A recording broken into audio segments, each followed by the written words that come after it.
कार्यक्रम के पुण्यार्जक हैं आचार्य श्री वसुनंदी वर्षा योग समिति फरीदाबाद 2025। अध्यक्ष पंकज जैन, उपाध्यक्ष वीपी जैन, उपाध्यक्ष प्रदीप जैन, महामंत्री भूपेश जैन, मंत्री अंकित जैन, मंत्री पारस जैन, सह मंत्री अनुज जैन, कोषाध्यक्ष अमित जैन, सह कोषाध्यक्ष हितेश जैन।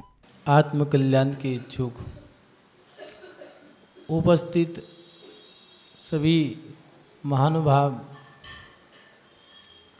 आज 10 लक्षण पर्व में पंचम दिवस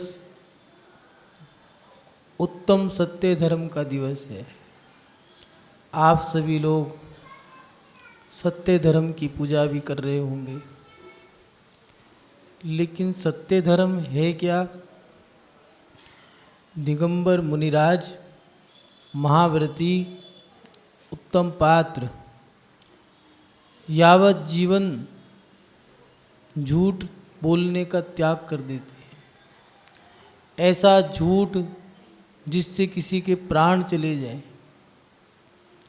ऐसी कोई बात वो नहीं कहते जिससे किसी को बुरी लग जाए। दिगंबर साधु के लिए दिया है, क्योंकि कक्ष में अगर कोई बैठा है और वो साधना करना चाहते हैं तो उनको दिया है कि उस कक्ष से बाहर जाने को नहीं कहेंगे। आपने कभी नहीं कहा होगा, किसी सुना नहीं होगा किसी साधु से, जाओ हमारे कक्ष से बाहर निकल जाओ, हमारी आंखों के सामने से दूर हो जाओ। ये कभी नहीं सुना होगा, क्योंकि दिगंबर साधु के लिए निषेध है इन चीज़ों का। वो कभी ऐसे वचन नहीं बोलते, मर जाओ, तेरा सत्यानाश हो जाए, चुल्लू भर पानी में डूब मरो। ये खोटे भंड शब्द हैं। आपने साधुओं के शब्द सुने होंगे, आप कैसे हैं, स्वास्थ्य कैसा है, आइए विराजिए, लीजिए, भोजन हो गया क्या, यात्रा कैसी हुई, ऐसे ही शब्द बोल रहे होंगे। आशीर्वाद भी, धर्म वृद्धि हो, कल्याण हो, समाधि रस्तु, समाधि अच्छी हो, आप भी धर्म करो, ऐसे ऐसे शब्द का उच्चारण किया करते हैं। कोई व्यक्ति आता है, अपने धर्म करने के बारे में पूछता है तो बता देते हैं, नहीं तो मौन रहो। आचार्य ने दिया है कि साधुओं को भंड शब्द नहीं बोलने। ए, पे, तू, ते, ये शब्द साधु के लिए उच्चारण करने योग्य नहीं है। मैं मर जाऊं क्या, फांसी पे चढ़ जाऊं, आत्महत्या कर लूं क्या, ऐसे शब्द साधु नहीं बोलते। इनको भंड शब्द कहा है। ये बुरे शब्द हैं। सत्य धर्म के दिवस के दिन दिया है कि सत्य ही बोलना है। मुनि महाराज के जीवन में सत्य के अलावा झूठ बोलने का कहीं दूर दूर तक भी लिखा नहीं है। ऐसे शब्द भी नहीं बोलना जिससे किसी के मन को आघात पहुँचे। कई माता बहनें बोल देती हैं अपने बच्चों से कि तू मर जाता तो बहुत अच्छा था, लेकिन दिगंबर साधु के लिए ऐसे शब्द नहीं कहा है। उन्होंने कहा है कि अगर ऐसा शब्द बोल दिया है तो अतिचार लग गया, प्रायश्चित लो। हा दुष्टकम, हा दुष्टम, चिंते भाषिम चाह दुष्टम, अंतो अंतो रज्जम्मी पश्चातावेण वदंतो। आचार्य भगवंतों ने संहिताएं बनाई है, प्रायश्चित ग्रंथ लिखा है। हर क्रियाओं का, अगर किसी भी क्रिया में अतिचार लगता है तो उसमें ऐसा नहीं है भ्रष्ट। कुछ लोग कहते हैं जीव मर गया, भ्रष्ट हो गया, अरे ऐसा नहीं बोलना चाहिए था, भ्रष्ट। वो मूर्ख है, ऐसा नहीं है। ये मोक्ष मार्ग है, नंगी तलवार है। और ये तलवार भी ऐसी तलवार है जहाँ पर पैनी धार है, हाथ रखते ही उंगली कट जाती है। साधु बनना ही एक चमत्कार है इस पंचम काल में। कलो काले चले चित्ते देह चन्नादि कीट के एतत् चित चमत्कारा जिन रूप एतत् चित नमस्कारा चमत्कारा जिन रूप नराधरा। हे प्रभु, इस पंचम काल में चित्त चलायमान है, देह अन्न का कीड़ा बन चुका है, मर्यादाएं नष्ट हो चुकी है। कलो काले चले चित्ते देह चन्नादि कीट के, ऐसा पंचम काल जहाँ पर सब नष्ट भ्रष्ट हो चुका है, औषधियाँ भी अपना काम करना बंद कर दी, मर्यादाएं नष्ट हो गई है, मान सम्मान भाईचारा सब खत्म। ऐसे समय में भी अगर दिगंबर साधु देखने को मिल जाए तो ये चमत्कार है। ऐसा आचार्य युगेंदु स्वामी ने यशस तिलक चंपू महाकाव्य में लिखा। महानुभाव, दिगंबर साधु जिनके बारे में कहते हैं कि एक बार मात्र भावनाओं से नमस्कार करना है, अगर भावनाओं से नमस्कार कर दिया तब भी कल्याण हो जाएगा। उसमें दिया नमो लोए सभ्य साहुडम, मैं लोक के सभी साधुओं को नमस्कार करता। ऐसे साधु परमेष्ठी कितनी बड़ी बात होगी। आज तुम लोगों का पुण्य है, नहीं लाओगे तब भी आएंगे क्योंकि रास्ता है। कई लोग कहते हैं महाराज जी यहाँ तो पेट भरा है, जरूरत नहीं है साधु की। पेट भरे पे रबड़ी भी अच्छी नहीं लगती। कमलेश जी, ये व्यवस्था है,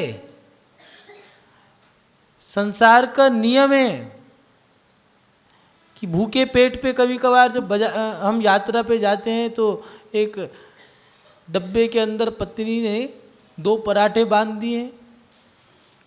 पराठे भी क्या है, टिक्कड़ है मोटी, 8-10 रोटी की 2 रोटी बना डाली और कुछ नहीं है, उसमें नमक और घी लगा करके बोस के रख दिए, और ज़्यादा हो तो एक हरी मिर्च रख दिए, उस पर नींबू छोटे छोटे टुकड़े करके, नींबू और मिर्च। कह रहे मुंह में पानी आ गया क्या?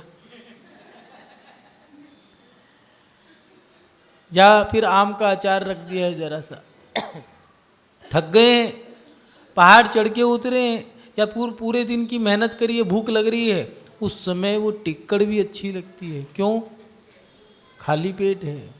और भरे पेट पे जब ससुराल में जाते हैं, वहाँ पर सालियाँ कहती है ये ले लो, ये लो जी, ए जी लो जी लो जी, तो फिर वो रबड़ी भी खिलाती है तो अच्छी नहीं लगती। क्यों? भरे पेट पे रबड़ी भी अच्छी नहीं लगती। महानुभाव, आज यही स्थिति है। साधु महात्मा बड़ी सरलता से मिल रहे हैं, इसीलिए महत्व कम नजर आता है। नहीं तो आचार्यों ने दिया है कि वो दिगंबर संत जो 5 महाव्रत, 5 समिति, 3 गुप्तियों का पालन करते हैं, 28 मूल गुणों का पालन करते हैं, 22 परिचयों को सहन करते हैं, 32 अंतरायों को टाल करके एक बार आहार करते हैं, ऐसे वो दिगंबर संत जो नगन रहते हैं, गर्मी सर्दी बरसात सहन करते हैं, पैदल चलते हैं, एक बार खड़े होकर के आहार लेते हैं। सोचो, तुमको चलने के लिए बैसाखी का सहारा चाहिए। वो वृद्ध साधु जो एक बार लेते होंगे, उनसे पूछो कि वो 80 साल की उम्र में कैसे खड़े होकर आहार करते होंगे। विचार करो, कभी चिंतन करो, अपनी आत्मा में, अपने हृदय में एक बार उनका ध्यान करके तो देखो, विशुद्धि बढ़ेगी। आचार्य शिवकोटि स्वामी ने कहा है कि ध्यान किसका लगाएं, तो उन्होंने कहा कि पंच परमेष्ठी का ध्यान लगा लो, इससे भी कल्याण हो जाएगा। महानुभाव, साधु परमेष्ठी दिया है कि जंगा बल खत्म हो गया है, धीरे धीरे कम हो गया है, तो विहार करना रोक दें, लेकिन आहार तो खड़े होके ही लेना है। अपन को बुखार हो गया है, 4 बुखार है, पड़े हैं बिस्तर पे, साधु बुखार हो, रोगी हो, कैसा भी हो, आहार तो कर पात्र में ले रहा है, खड़े होने की सामर्थ्य नहीं है। सर्दी में, बरसात में बुखार हो जाता है, और लू का बुखार शरीर को तोड़ देता है एकदम। लेकिन दिगंबर साधु के लिए दिया है, कितना भी अस्वस्थ हो जाए, अपनी चर्या को, अपनी क्रियाओं को नहीं छोड़ना। वो कैसी भी स्थिति हो जाए हिंसा नहीं करता, झूठ नहीं बोलता। अपन लोग कैसे हैं विचार करें।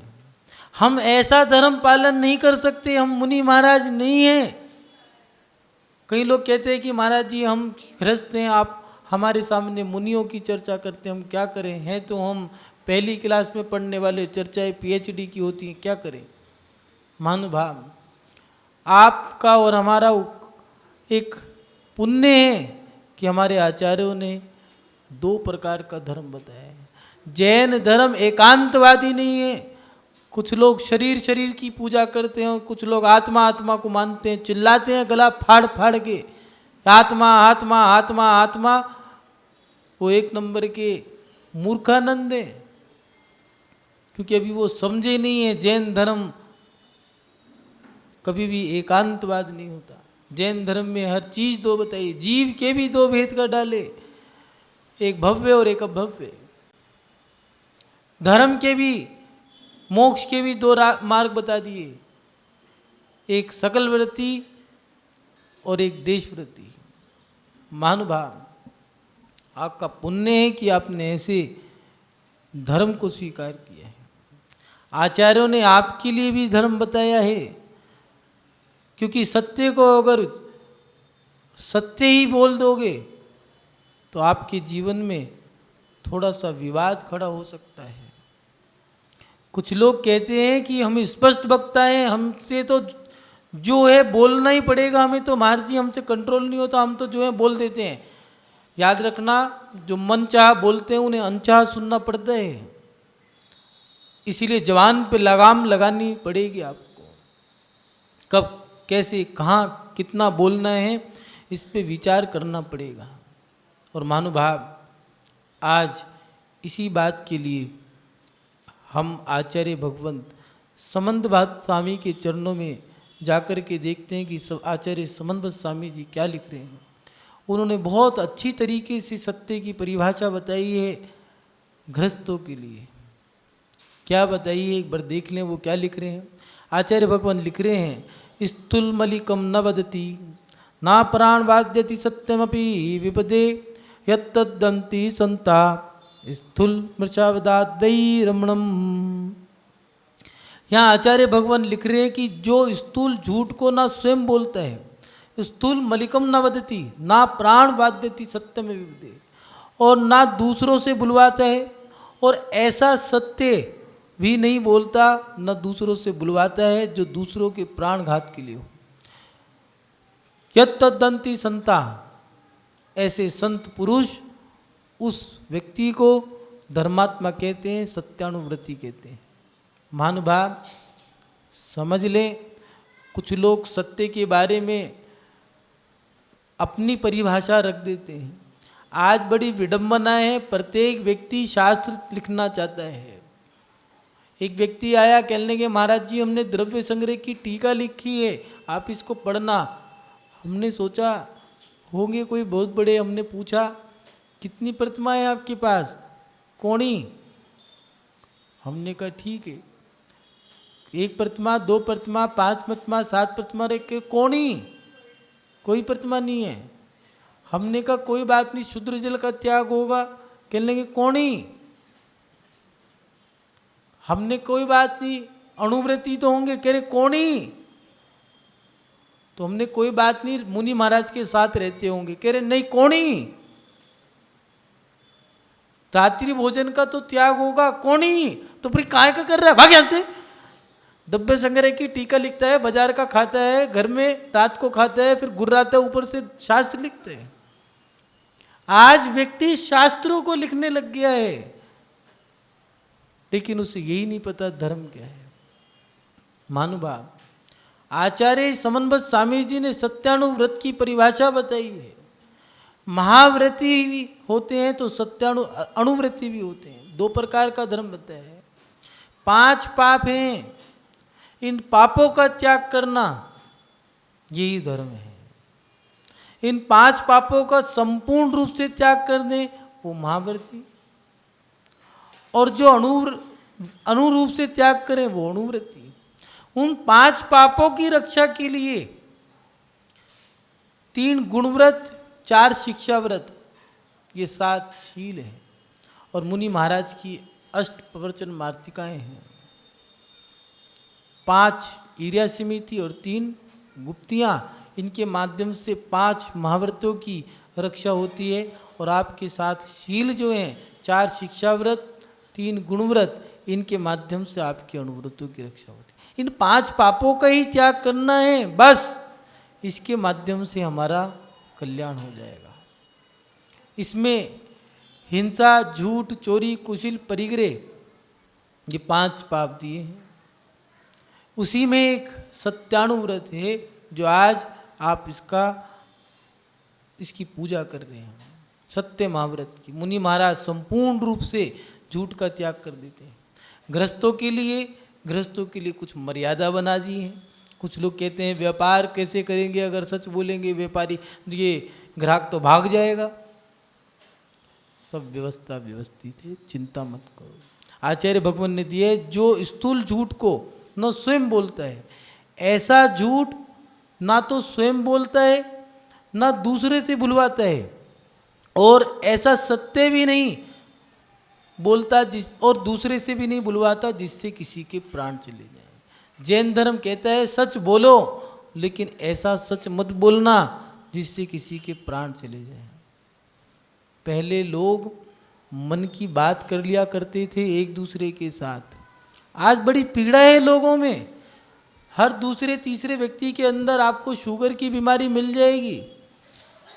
हर दूसरे तीसरे व्यक्ति के पास बीपी की बीमारी होगी, मशीन मिल जाएगी बीपी चेक करने की। कारण आज लोग मन की बात नहीं कह सकते। क्यों? लोग हंस के पूछते हैं, रो के पूछते हैं, हंस के उड़ा देते हैं। पहले ऐसा नहीं था। पहले अगर कोई बात कहने आता था, सही बताएं, आज आप लोगों की वजह से, आज कुछ लोगों की वजह से ये स्थिति आ गई कि लोगों का गुरुओं पे भी विश्वास नहीं है। कहते हैं महाराज जी किसी से कह मत देना। भगवान के सामने जाकर के दुखड़ा रो लिया करते थे।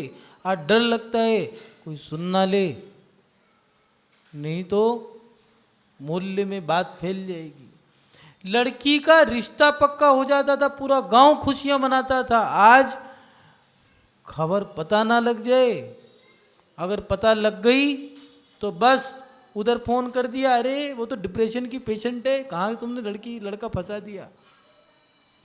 खत्म, मजे ले रहे हैं। ये धर्म नहीं है। पहले एक विवाह हुआ करते थे। आप यहाँ पुराने लोग भी बैठे हैं, रेखा जी 70 साल की उम्र है, ऐसे लोग भी बैठे हैं यहाँ। पहले विवाह हुआ करते थे तो ऐसे नहीं होते थे जैसे आज हो रहे हैं। पहले एक गांव मोहल्ले में अगर विवाह होते थे तो 2 लड़की 4 लड़की या 10 लड़की जितनी भी होती थी, उनकी शादियां, लड़का देख लिया और शादी पक्की कर दी एक ही तिथि पे। वो आती थी गुड़लिया नवमी, गुरु पूर्णिमा, शुद्ध पंचमी, शरद पूर्णिमा, ये पुण्य तिथि हुआ करती थी, अच्छी शुभ तिथियां हैं। इन तिथियों पर उन सभी लड़कियों की, कन्याओं की, बालिकाओं की एक साथ शादियां, विवाह हो जाया करता था। जो मानते नहीं ना, उनके साथ ये होता है, अब ना ये धर्म कर पाएंगे ना करने देंगे। ये उन्हीं लड़कियों में से एक लड़की है जिनकी शादियां हो रही थी। पहले शादियां हुआ करती थी, एक साथ हुआ करती थी, और गांव, कस्बे, शहर, नगर के लोग उन लड़कियों के लिए जो दान बनता था, जिसको कहा करते थे कन्या के लिए दान, कन्या के लिए दान, कन्यादान नहीं, कन्या के लिए दान। किसी ने लहंगा दे दिया, किसी ने आभूषण दे दिए, किसी ने बर्तन भांडे, चूल्हा चौका, घोड़ा गाड़ी, नौकर चाकर, जो भी उनको सामग्री चाहिए थी वो दे दिया कि बेटा हमारी तरफ से ये भेंट। अब तो नए तरीके चल गए हैं। शादी करनी है, उसने 10 लाख लगाए, मैं 20, उनने 20 लगाए, उनने 40, उनने 40 लगाए, मैं 1 करोड़, उनने 1 करोड़ लगा 10 करोड़। अरे कहाँ जा रहे हो? किस दिशा में जा रहे हो? घर में भूखे नंगे रह रहे हो, बाहर दिखावा कर रहे हो, मंदिर में रो रहे हो और बाहर जाकर के कह रहे हो कि भैया हमारा इतना पैसा शादी में लगना है। कोई दिशा ही नहीं है। लड़की के लिए पहले दिया करते थे, खुशी खुशी ले लिया करते थे। आज किसी गरीब कन्या के लिए अगर हम कदम बढ़ाएं कि उसको कुछ देने का मन है तो दे नहीं सकते। कारण अगर उसकी शादी हो गई है और तुमने साड़ी दी और वो मंदिर में खड़ी हो, मन दिल पे हाथ रख के अपनी आत्मा से पूछना कि तुम कहोगी नहीं कहोगी कि साड़ी तो मैंने दी थी। सोचना, विचार करना। आचार्य भगवान कह रहे हैं ऐसा सत्य भी नहीं बोलना। उस लड़की के मन में क्या रह गया? उसकी तो जिंदगी खराब हो गई। उसके पति को पता लग गया ये तो साड़ियां भी मांग करके शादी की है। ये स्थिति हमारे साथ हो गई है कि हम जान ही नहीं पा रहे सत्य क्या है, सत्य क्या है, सत्य धर्म क्या है। हम मात्र आज औपचारिकताओं में पड़ के रह गए हैं। हम देखते हैं इधर से उधर, उधर से उधर लोग बहुत कर रहे हैं। आए दिन शिखर जी की यात्रा हो जाती है, लेकिन क्या सही मायने में शिखर जी के महत्व को समझा? दुनिया भर के विधान कर लिए, क्या विधानों के महत्व को समझा? 10 लक्षण पर्व मना रहे हैं, लेकिन पर्वों के महत्व को समझा? महानुभाव, सत्य धर्म, आज उत्तम सत्य धर्म का दिवस है। और वो ये धर्म आज बस यही कहता है कि ऐसा सत्य ना स्वयं बोलना है ना दूसरों से बुलवाना है, और ऐसा झूठ ही नहीं बोलना और ना बुलवाना जिससे कि किसी के प्राण चले जाएं। एक बहुत अच्छा उदाहरण आता है, बच्चों की कहानियां हैं, कभी पढ़ रहा था, याद हो गई। जब भी कभी बात आती है ऐसी बातों में वो कहानी याद आ जाती है।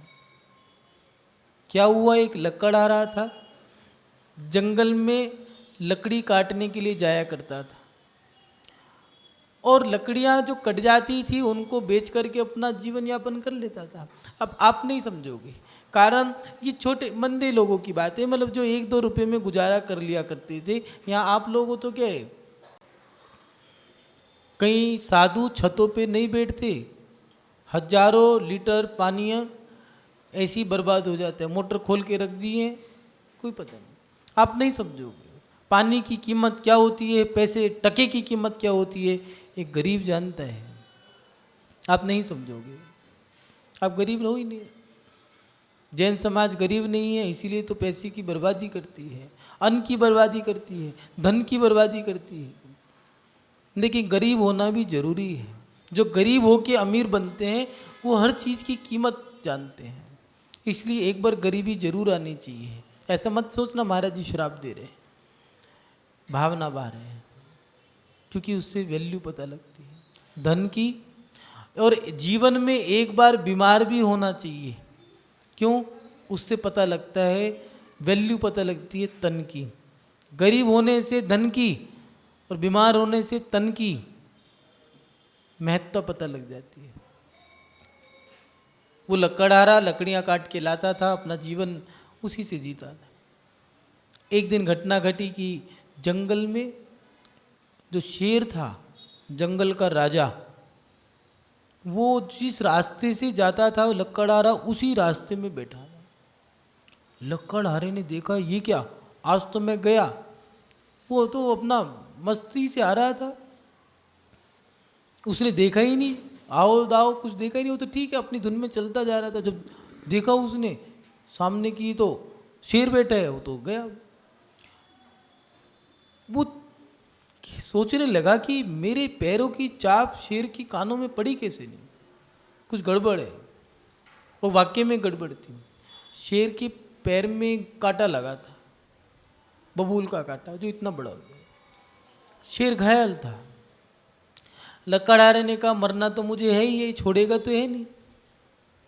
एक काम करता हूँ, ये घायल है, मैं इसका कांटा निकाल देता हूँ। और जाकर के उसने उसका कांटा निकाल दिया। शेर से कह दिया सुन, मैं तेरी मदद करना हूँ, मारियो मत ना, और मदद कर देता हूँ, खाना भी है तो बाद में खा लियो, मरना तो है ही, यहाँ उपकार करके मर ले। ऐसे ही तो है, बूढ़े तो हो गए, प्रतिमा लेके मर जाओ, क्या दिक्कत है, लेकिन अपन को तो नहीं। कि गरीब व्यक्ति की बुद्धि बहुत अच्छी होती है, अमीरों के पास लक्ष्मी बहुत अच्छी होती है लेकिन बुद्धि काम नहीं करती उनकी। उसने उसकी मदद कर दी, कांटा निकाल दिया, लकड़ी, शेर ने उसे कुछ नहीं कहा, बच गया। वो तो अपनी लकड़ी काटने चला गया, रोज़ ऐसे ही करता। शेर ने सोचा एक काम करता हूँ, इसने मेरी मदद करी थी, मुझे भी इसकी कोई मदद करनी चाहिए। वो क्या करता, रोज़ रोज़ लकड़हारे की जो लकड़ियाँ थीं वो अपनी पीठ पे रख कर के उसके घर तक छोड़ आता। अब लकड़हारा लकड़ियाँ थोड़ी ज़्यादा काटने लगा। एक दिन क्या हुआ, उसकी लड़की का विवाह था, तो उसने शेर से कह दिया, सुन मेरी बेटी का विवाह है, तुझे भी आना है, सब आएंगे। शेर ने भी मान ली बात। रात हो गई, दिन ढल गया और वो दिन भी आ गया जब शादी होनी थी बेटी की। सब लोग आ गए, शेर भी आ गया। लकड़हारे की पत्नी ने देखा, ये क्या, शेर, डर गई। लकड़हारे ने कहा, डर मत, ये शेर नहीं है, गधा है, ये मेरा मित्र है, डर मत। कोई बात नहीं, शादी पूरी हो गई, कोई नहीं डरा, लड़की की विदाई भी हो गई, सब अपने अपने घर चले गए, शेर भी चला गया। जब लकड़हारा पुनः लकड़ी काटने गया तो शेर वहीं मिला। शेर ने लकड़हारे को देख करके एक दहाड़ मारी और दहाड़ मार के कहने लगा, जब उसके हाथ से, लकड़हारे के हाथ से कुल्हाड़ी छूट गई तो उसने कही, कुल्हाड़ी उठा और मेरे पैर में मार दे, ये पैर काट दे आज। लकड़हारे ने कहा, क्या? उनने कहा, कुछ नहीं, जान से मार दूंगा, अभी खा जाऊंगा तुझे, पैर काट मेरा बड़ा। उनने पैर काट दिया। शेर ने कहा, जाओ।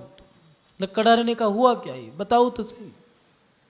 तो शेर ने कहा, इस पैर काटने का जो दर्द है वो इतना दर्द नहीं है जितना दर्द तुमने मुझे गधा कहा था।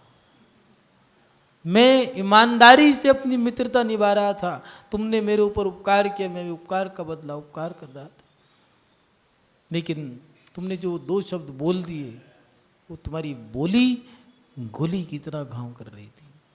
महानुभाव, किसी ने कहा है कि गोली से बोली बुरी जो दिल में लग जाए, गोली तो सहले मनुज बोली सही ना जाए।